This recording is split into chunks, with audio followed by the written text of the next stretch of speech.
Well, after the third day of our conference, we came together, a small group, and I would like you to speak a little bit about Ibadism, different aspect, theologically, more historically maybe. And I start with Ahmed Ghazal. So just simply, what would you spontaneously say about Ibadism? Because I studied in the modern period, so I like to do it because I find this some kind of contrast between the Ibadi thought in the 20th century and the past thought. The developments that are happening within Ibadi thought are very interesting, and you can only do that if you actually kind of do the historical survey of. So there's so much missing, and it's such a rich field that you feel you can't catch up. But I think with what we're starting here, we can actually go somewhere with this and developing this into a really big and deep field called the Ibadi studies. And we complement, our work complement each other. In a way, when you tell me something about, the early centuries, I can at least understand what's going on now and how things are developing and changing and in what context. And from that perspective, we can see how Ibadism is just part of the global changes. It's not an isolated, or the communities are not isolated. They're just part of the global Muslim community and beyond the Muslim community. Professor Eichmann, how would you see Ibadism within the framework of, the broader framework of Islamic schools, let's call it? Well, in a way, although I come from the opposite end than Amal does come, actually my impression would be very much the same. Like we really can. The really fascinating thing is like the relation, this historical development and the kind of how we can observe how things are kind of being modified, but then being reframed and still from our tradition. And of course, this is something we can observe in other Islamic denominations as well. And I think what would be, of course, very, very interesting would be to apply certain methodological frameworks we have developed for other areas of the study of Islamic theological schools and groups to the study of Ibadism. And there I see that there's still a lot of things to be done, just first starting with a very simple fact of making inventories of the manuscripts of the most important theological works. These things are being in progress, of course, trying to make modern scientific editions of the major source writings and also like the other important texts, like according to modern standards in theory of edition, and then of course going to the field of analysis. And I think the conference has shown how important it is to collaborate and to frame these things in a comprehensive context.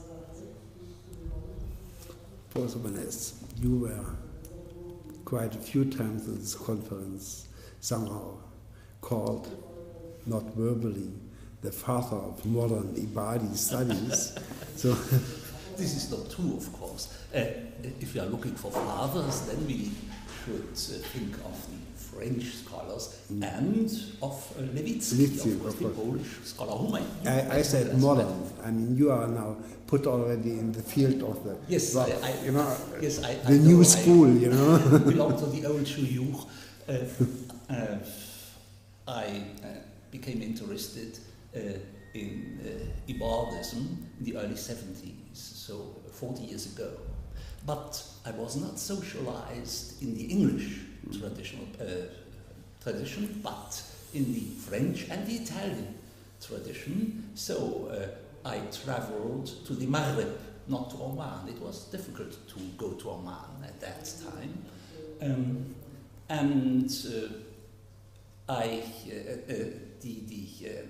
Oman and the Maghreb was not so much connected with Oman. The historical tradition of the Maghrebi variety of Ibadism was Basra.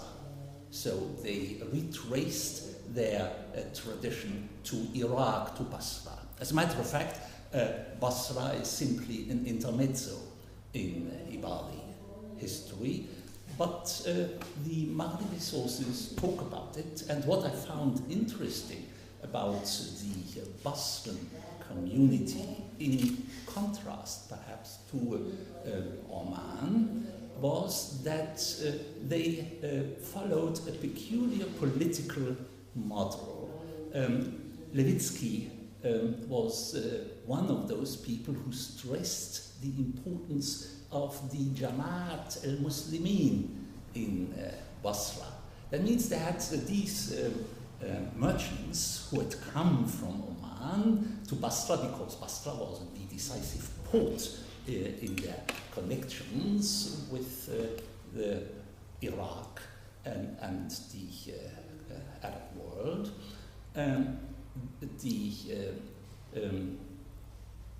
These merchants had a specific senate or some other political institution who decided about their politics.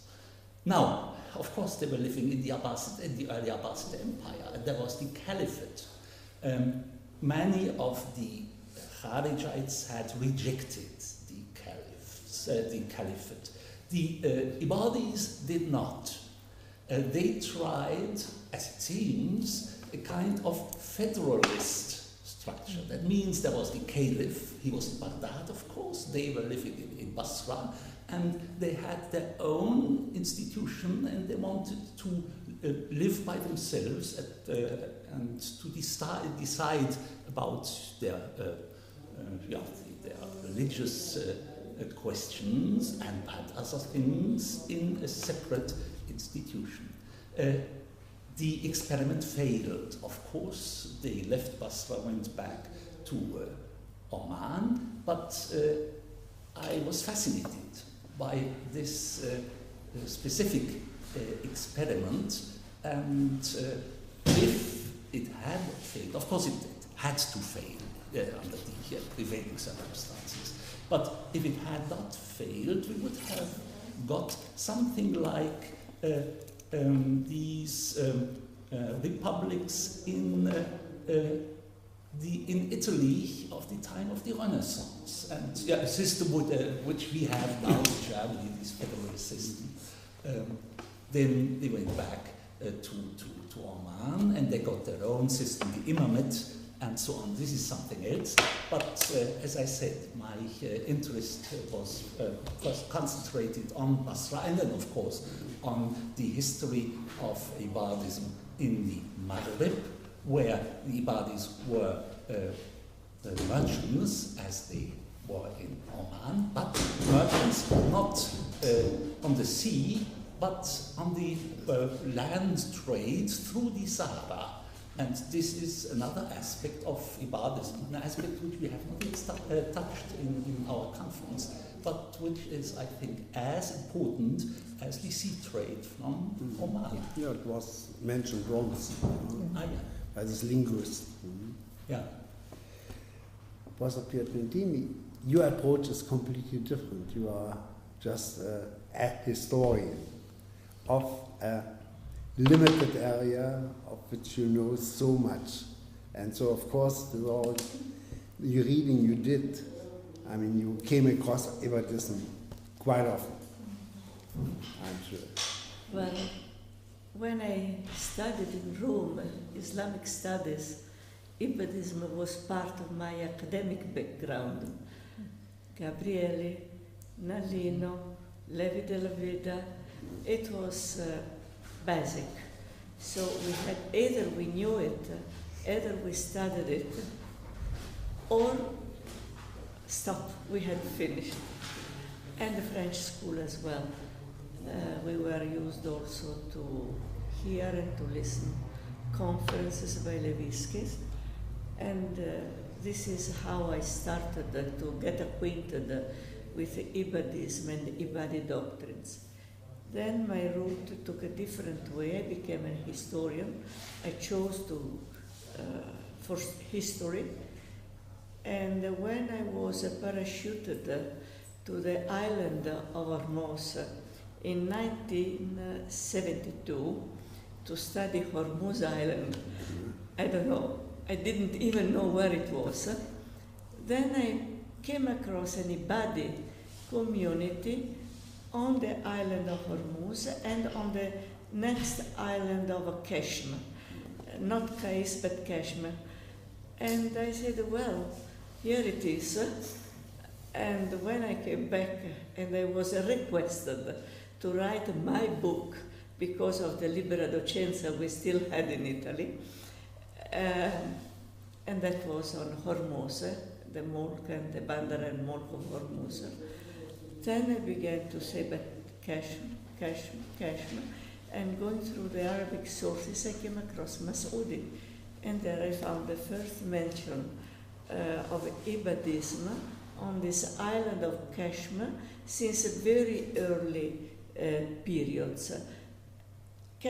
Not Kishma, not misunderstood, and some colleagues of mine have done, and I have heard last year in Paris, Kishma, that is Kais. No. It was Kashmir, and the community is still there, and Ibadi communities are still very well alive all along the southern coast of Iran, around Bandar Lenge, that was the old Khong, Gambrun, that is Bandar Abbas today. Don't think up to Minab, just in that hinterland behind Bandar Abbas, Bandar Khamire, Bandar Lenge.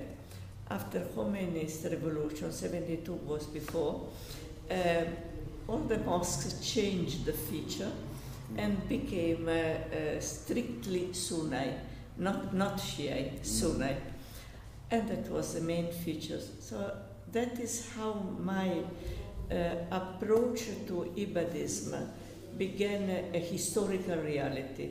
So not so much the doctrine, but also the doctrine, but what kind of social, political force it represented through history, and especially, since I was coping with the Kingdom of Hormuz, within the Kingdom of Hormuz, both the Iranian side and Arabian side. And then I came across a lot of information of presence as a mercantile presence, which played a great role within a very tolerant cosmopolitan atmosphere as it was since the 10th century up to the 15th century. To the point, and I found very interesting what has been said this morning, Dar al-Aman. Dar al-Aman is a reality.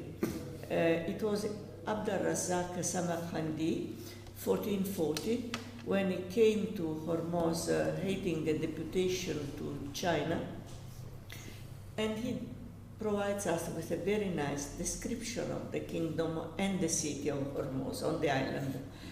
And he concludes that is why it is called Dar al-Aman. Then, okay, it is. And going through Italian archives, those nice Italian republics or city-states, I prefer the word city-states because then we come across Milan, dukedom, so it's not so much, don't tell to the Milan that it is a republic, it was a dukedom.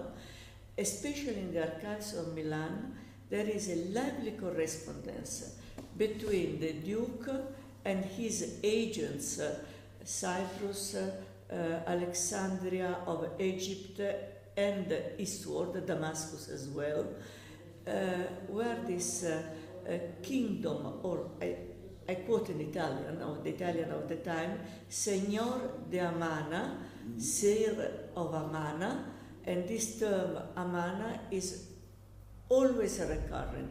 We are 1475. So it complements perfectly well what Samarkandi had to write. Moreover, we have also the cartography of the time, 15th century, before the Portuguese arrived, in which this land of the Señor de Amana or Amana is clearly marked on both sides, included Oman, present-day Oman, up to include some of the northern territories, including what is today Ras Al Khaimah. I prefer to speak in clearly what is the political situation of today, and it was the political situation of the time. So Julfer, and then going back to the chronicles of the time, appears to be its population, for the majority, Ibadi. Then we have Bahla, Niswa, Rustak and Rasatik, both. Wilkinson knows better than me. I've copied him. I've taken inspiration from his excellent studies. He's another father, but I can't say so because I am then a mother. Not his mother, a mother. And yes, it comes down to Kalhat, not northern than Julfar, but the role that this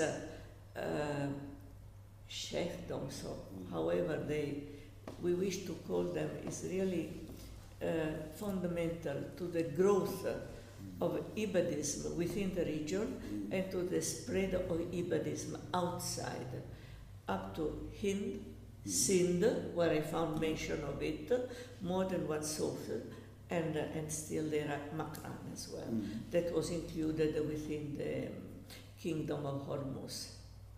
That historical point of view, I come to what you have said, a model, a pattern, a social force, which played a political role, but not an aggressive, neither a subversive. So the doctrine is a constructive doctrine, not a subversive doctrine. And it is interesting what in that document mentioned this morning, Portuguese of the 1550, I think,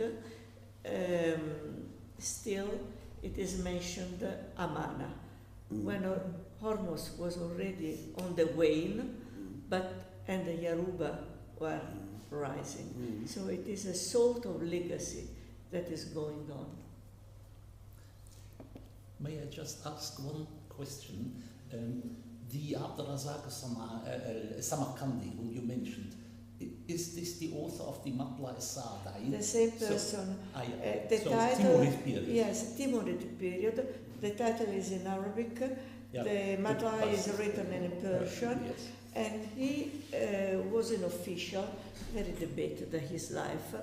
But he was, he ended up inquisited for corruption by some Christian, the Christian of Trebizond, the ruler of Trebizond, but he was in charge of the diplomatic affairs of the Timurid court, and he was dispatched more than once to China. So he used to go down to Hormuz, already on terra firma, from there sail to China. Yes, it is the same one.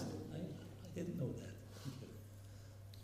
Professor Wilkinson, I took you as last person, but not the least, but the most Ibadit among us. Well, it's very difficult to know where even to start. One thing I think one should correct, there's a great deal of emphasis now put on tolerance and mutual understanding. They could be pretty aggressive when they wanted to be. And the whole establishment of the imamate in southern Arabia was a very aggressive. They were known as the Shurat, and they were much, much feared. And what you're dealing with is establishment based on the ideology of the true Islamic community. And that has survived in Oman, often on different times at different levels of statehood, of asserting themselves at the statehood level.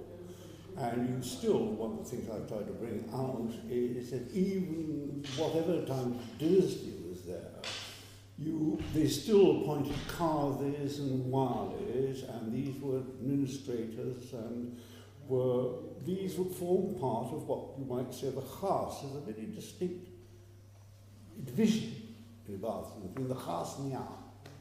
I mean, at one level, what you say, it means I'm a good Muslim. It's a very straightforward, there's nothing, never mind about the vision of God or the Ruya, what all that. You look at all this in an evolutionary way, but what it simply means to be a good Muslim. There's nothing in it that any other good Muslim can sort of object to the way that the everyday person behaves himself.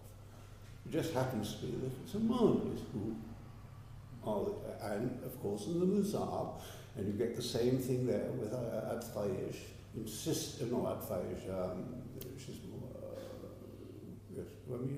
the one before? Yes. But I mean, after. insisting on the proper behaviour of the community, and when they have to go and migrate to the tower, where it is, that they're looked after, that they behave properly, and they keep their modest way of life. So you've got one level, what's it mean to be an Ibad? It just means I'm a good Muslim. Then what you have at the other level is this assertion of the right against there's a tolerance to a point. And as I say, it can become very aggressive. Taqiyya is one of the principles of Ibadism, and you dissimulate up to a certain point. There are other times when you have to establish your rights. And this is what they did. That's why you get a revival of this ideology when they feel they're being oppressed, when they feel they're being denied. That is, comes an anti-colonial movement, and it asserts what you might today call a strong sense of Omani nationalism. Mm-hmm. But that Ibadi community, you see, the problem about Oman today is people say, oh, there's X% of Sunnis and there's Y% of Shia and there's Z% of Ibadis. So the Ibadis almost look like a minority. But if you look at this as a geographical basis, the core of the country is Ibadi. And this is the part, and this is the part where the society is deeply rooted in its country, in its history, and it knows who you are. You may be called something now, but I mean, we know that you come from that family, which itself came from that family, it intermarries with this family, and it goes back in this linkages. There's a very, very strong sense of Ibadi identity. But at the same time, you can find it in small communities which try to defend its values and has survived. And one of the most interesting things to me is to compare the nature of Ibadism in Muzab, in Fusa, in Jerba, and Oman, and indeed when it goes into colonial situation in Zanzibar and East Africa. So, I mean, I think one way, obviously, there is an evolutionary approach to where it all started from, how it developed, how its theology developed, and it's the kind of thing which is the expert at, and I've been having a go at it too, and I've tried to reconstruct the standard model of the origins of Ibadism and put into place a new model. Whether you accept it or not, I don't know. We shall see. So my latest book, I'm waiting to get the reviews. In fact, to shudder the idea of what I'm going to be lambasted with. But never mind, I've had my say. And you can't, the other thing is you cannot distinguish it from tribalism. Mm-hmm. It's in a tribal media.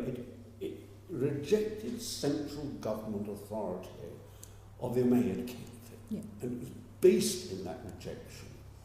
And who it took I mean, you know, who took the ideology and how it developed and now why it was in Basra and so on is a big and complex story, which is not here for discussing. But in the end, it implanted itself, as I say, in important areas in North Africa, but failed to survive. Why did it not survive in Africa? Why did it survive in Oman, etc., etc.? Is another issue. This is all tied up, I believe, partly with this geography. Having said that, what you have got is that it, still today, is associated with a strong sense of what I would call true Omani identity. And I've got to be careful what I say here, because of course there are certain periphery areas which consider themselves to be Omani, where you don't have Ibadis.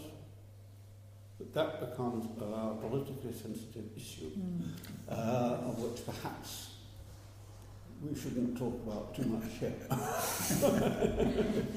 well, I agree with what you say, but I mean, having a historical approach, dropping down the doctrine and all the doctrinal aspects, as a political and social and mercantile force, as it was in given period, it had to be aggressive. It had to defend its own interests. It was aggressive. Of course. And it's part of the history, but here and there, not only in Oman, of course, when they tribes from the hinterland came and with the collapse of the Rasulid system and reign, I mean, there was a shift of tribes from the Rasulid area eastwards.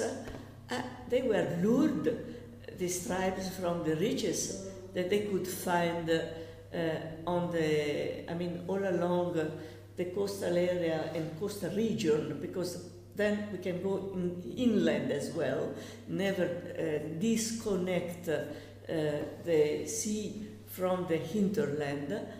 They defended themselves and they fought. Absolutely fought. Yes, I mean another character is about... I do not disagree, but this is history. Of course it is, and the point is that every Ibadi community has been a trading community. It's never lived in isolation. Yeah. It's had to trade, it's had to migrate, and therefore you get this is where the tolerance comes in, because you have to strike a balance between your purity and the realities overseas, expansion or whatever it is. But the point is, you can examine this at any given moment in history, and you can also look at an evolutionary process. So you look at any one particular moment. Sometimes we have a lot of documentation, sometimes there's no documentation at all, and one great missing period is the Nabahana period in Oman, but never did Ibadism die away during that period. And many of the early Nabahana were in fact jolly good Ibadis, and they defended the Ibadi state. This is not politically correct in the Ibadism. They like to maintain that the Nabahana all went wrong, but in fact, if you look at the history of the early Nabahana and the way it defended the state against both Mahmud al-Khalhati on one side and the invasions from Iran on the other, you see that they did a very good job of trying to defend Oman.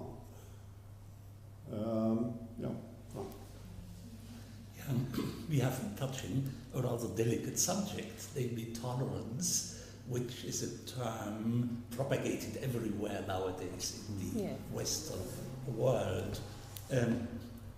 I have no doubt that tolerance does not exclude aggressivity at all. Exactly. It only depends on the situation. And you talked about internal tolerance inside the Ibadi community. And of course, the moment you get tribal tensions, then I think the tolerance is gone. there is bellicosity, I do not know whether this is in English, comes in. If we look to external tolerance, we come to this concept of, in the conference it was called maritime state. We could also say sea empire. And empire, of course, means aggressivity in a way. Sea means trade. So the question is, are trade and power or aggressivity necessarily combined? I think this combination was true, for instance, for Great Britain, where the empire was created with force. I wonder whether this is also true for the early Omani trade, maritime state. If you look at the boats which we saw in Tom, what's his name? Tom Wadsworth's paper, in a way I have difficulties to believe it, because these are small boats, no cannons. You would not be able to establish a cannon there. They wouldn't be able to attack other people. They were simply there for trade. No.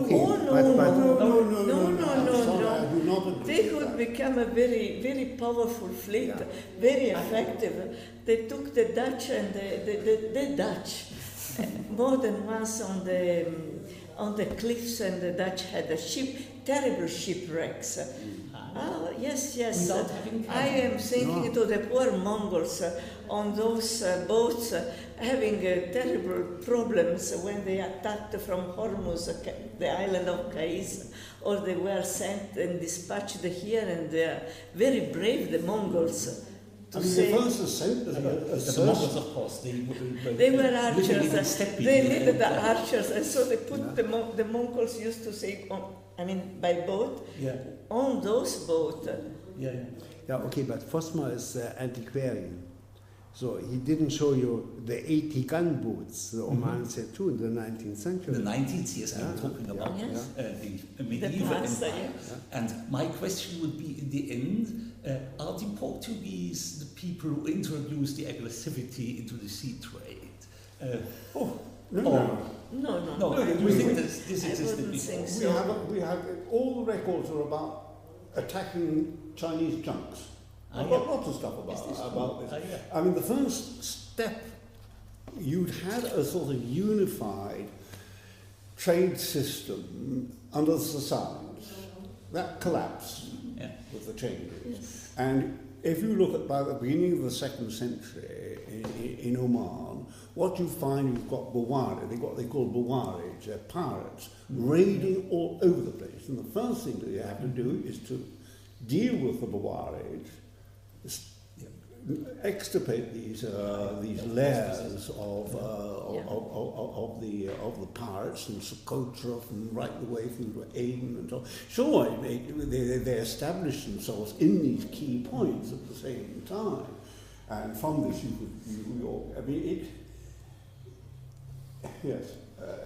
the point was, by the warfare of the time, the Omanis were the only people really in some certain periods, the only people with a fleet. So you say that the moment you have trade, you also have robbery and piracy, which makes sense. It was a very, I forgot the term. I don't know. It was Duister who used it. He said, what was this, mercantile? He had a better translation of piracy. Mercantile something. It's called protection costs often. No. He used it even more elegant, but mercantile something. I don't know. I forgot it. Mm-hmm. But it's simply even in the pre-19th century period. The Omanis were able in getting out the Portuguese. And anyhow, the Portuguese actually, the Yarra take over Yeah, the Portuguese fleet, in fact, and they have it's full of what they call renegados. Yeah. So, Yeah. but even in the early period, the fact is that the Omanis were able to establish themselves in various posts, and by establishing the authority on the coast, and by balance and mutual arrangements, these Oman agreements and allowing reciprocal trade.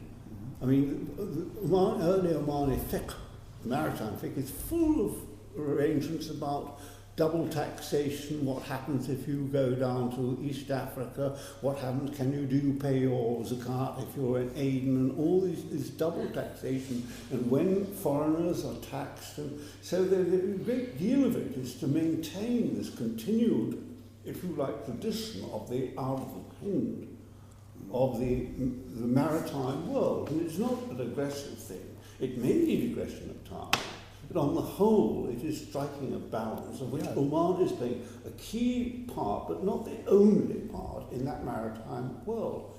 And therefore, it has to come to terms with the others as well.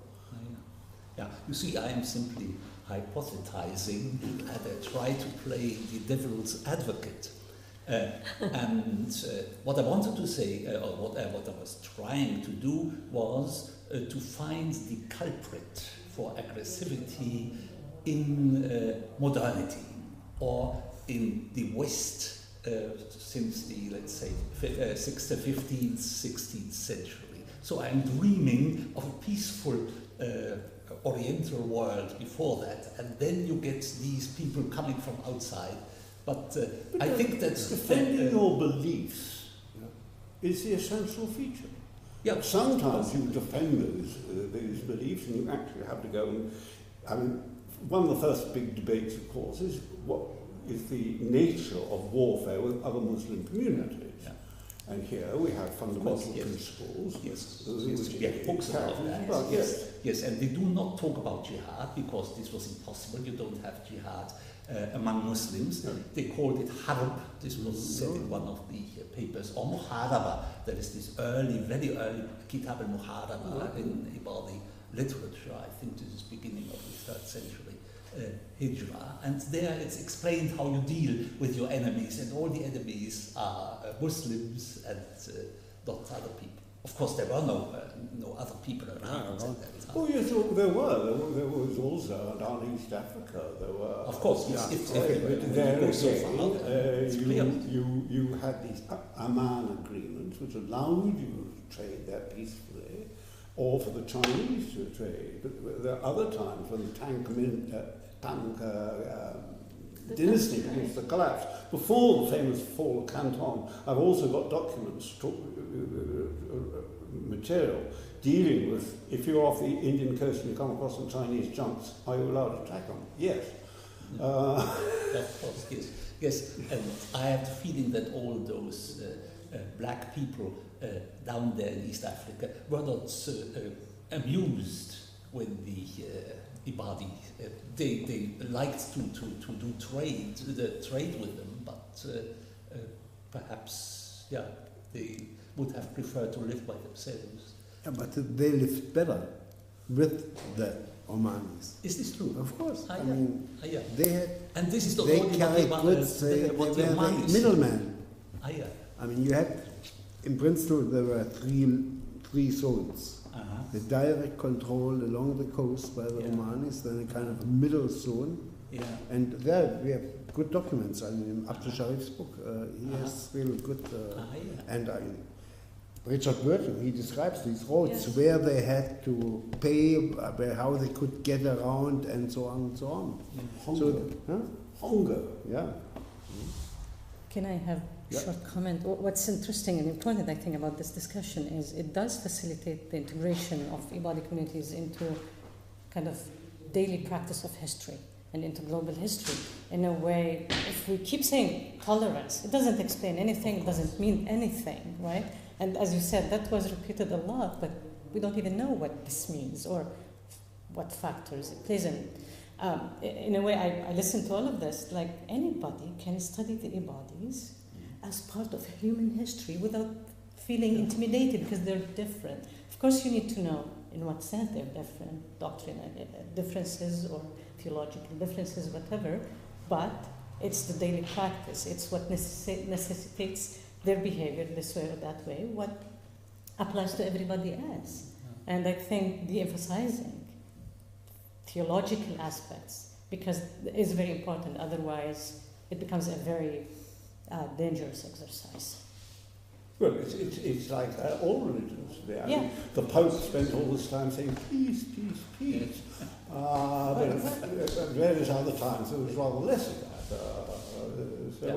I mean, let's be careful what I say. You are right, but in my viewpoint, it is something that goes beyond it. It is a doctrine that has created a community, and the community has I'm again speaking as a historian, has inside a well-defined and specific pattern and model of governance. I use on purpose this modern word, which spread outside, and it is worldwide distributed. We don't find it only here, there, in power. We find it from Mashrek to Maghreb, through the seas and through the deserts. It is a mobile, let us say, doctrine community, which in given period of the long history, because now we are talking about 14th century, because 14th century, it just come out at the start of Islam, it organizes itself even as a political, social and mercantile force. And it still is. It is not disappeared. It has played a role, a very well-defined role through 14th centuries in various and different parts of our world. And if we like, we can include Sicily. Why not? We had Arab dominion, Muslim dominion in Sicily for 2 centuries. And still we have enclaves in Sicily speaking a very a nice dialect, Arabic dialect or Berber dialect. If you go to Agrigento, it is only Berber. And they are still, I mean, I have a colleague of mine who is working on this issue. They are previously Ibadi communities. And because of trade, likely, and she has traced back the origin, where they're coming from, Africa, of course, why they settled in Sicily, and what they were doing within the Sicilian context and outside. So this is very interesting, and I think that in my viewpoint, this is something that for me is very interesting. This worldwide dimension as a doctrine, as a social force, as a political force, as a mercantile and cultural force. And this captures actually, as you said at the beginning, in terms of the mobility, this captures what I'm finding in my studies of the 20th century. And these development, these changes are just part of this mobility, yes, which really captures the whole phenomenon. There is one feature, I think, which is important to understand in the evolution of Ibadism. There's always been a dialectic between Qu'ud and Shira. That is the seated, the peace, and those who go out and sell their lives. The activation, if you like, Qawl or Amal. You get the same thing in the nature of imams, Difa'i imams, yes, and Shira imams. Yeah. It's much more complicated. In fact, all the early imams, in fact, were Da'if imams, Difa'i imams, so they were doing Shira. But this is I don't want to get into complication how these terms are. But the point is, it always had a strike a balance between these two aspects of Ibadism, which, therefore, at different times, through taqiyya, through pragmatism, through whatever it is, sometimes it activates, and other times it remains relatively quiet. Yes, it's just, I think that one should understand that there are these two aspects that are incorporated in the whole dogma of Ibadism too. They're always discussing this. What conditions are you allowed to go and expand, and how you do it? Yeah, the flexibility of the doctrine. I mean, not extreme, flexible, adapting to various political and also geographical contexts. Because, I mean, if you go from Maghreb to the Indus Delta, you are confronted with a geographical and cultural context very differing between themselves. Indus Mouth, you have all the Hindi civilization, Central Asia cultures, the Turkish, how they adapted themselves with the Turks. Yeah. I was really surprised with the Mongols. Wow. And later on with the Portuguese. How they And adapt all what themselves came in afterwards. Tabora with the blacks. Yes, the Buid that are Dailami, they are not Persian. They are Dailami, autochthonous population from the Caspian Sea. Yeah.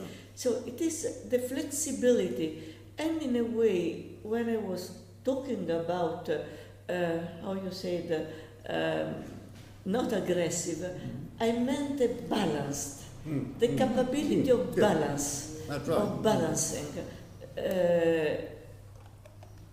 inside themselves and with the outside world.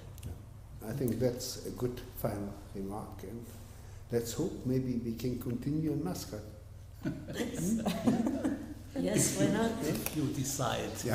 In the Metro, wearing the baya, sweating. Well, the smell of Bakhur will really make the ambiance. Okay, thank you. Thank you. No, thank you very much, Gelbe. Thank you very much. Thank you.